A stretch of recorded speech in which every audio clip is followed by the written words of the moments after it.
যাচ্ছি। তো সেখান থেকে একটা ফাঁকা ব্রিজ আমরা বেছে নিয়েছি। এখানে লোকজনের ভিড়ভাট্টা খুব একটা নেই, নিরিবিলি ভালো লাগে।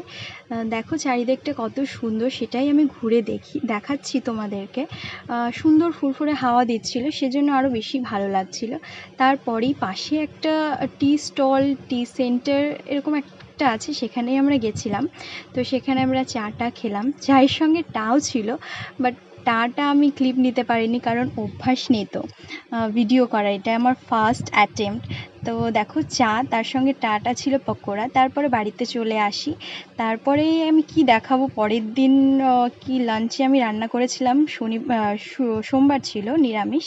দেখো গোল গোল করলা ভাজা, গোল গোল করে আলু ভেজেছি কারণ তেল কম লাগে, মুগের ডাল, আর কিছু আধপাকা পটল ছিল, সেটা দিয়ে আমি পোস্ত করে নিয়েছি।